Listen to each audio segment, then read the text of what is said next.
Today I want to speak to you about gun control and how it affects safety. On December 13th, 2012, a lone gunman walks into an elementary school in Connecticut and opens fire. By the time he's done, 26 students at the school, small elementary school age children, and faculty members are dead. The school was Sandy Hook Elementary, and the shooter was Adam Lanza. I'm going to, through the point of this, look and see how the gun control laws that are already in effect in Connecticut didn't help, and how this right here does no good. This should be a bullseye, not a no gun sign. And the reason why this is should be a bullseye is that since 2009, 92% of all mass shootings have been in what they call gun-free zones. That doesn't say safety to me. That tells me that those signs just tell people where they can go and kill people without any repercussions. In fact, when they looked at Adam Lanza's writings and such on his web pages, his journal that he kept, the reason why he picked Sandy Hook Elementary School was specifically because of that sign. He knew that nobody in that school was going to be able to stop him, and that he could rack up a high body count as he could before the police arrived. There's an old saying, when seconds count, the police are minutes away. The Sandy Hook Elementary Schools prove that. That's exactly what happened.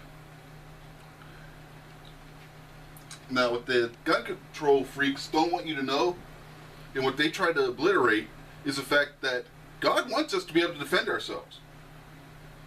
It's actually covered in the Bible, and I can point to two specific sources. Exodus chapter 22, verse 2. If a thief is caught breaking in at night and is struck a fatal blow, the offender is not guilty of bloodshed. This is the basis for the castle doctrine laws we have today in a lot of states. And by the way, not only this part here, if he's caught breaking in at night, if they're a thief, but anybody breaking into your home at night. If a burglar breaks into your home, you have the right to defend yourself.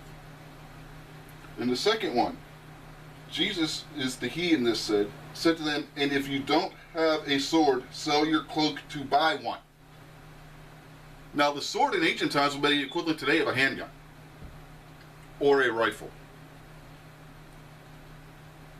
This verse here points to the fact, remember, Jesus is God, and he's telling his disciples to buy weapons for their defense. If you listen to the gun control people, they'll tell you, no, he was telling them something totally different there. But that's exactly what he was telling them to do. You can't possibly spin that any other way. If you do, you're lying. Now, how do we stop these gun control freaks who want to take away our weapons so that we can't defend ourselves from the criminals who, I might add, buy theirs illegally for the most part anyway? Well, first, you can join a gun identification group, such as the NRA, Second Amendment Foundation, or the U.S. Concealed Carry Association. All three of these groups and others are fighting for your gun rights. Every dollar that you put into these organizations goes towards that purpose. And the second way you can do it, write, phone, and email your representatives in Congress, the Senate, on both federal, state levels. Tell them you don't want these laws passed. Remember, they work for you. They are to do what the public wants, but too many of them have forgotten this. They need to be reminded. If you don't, and this happens again, which it did today, in Oregon, in Portland, 3 people were killed in gang-related shooting at a high school. This story was just breaking as I was preparing to give this speech. And next time, it could be one of your children, your grandchildren, or another family member that's the victim, or even yourself.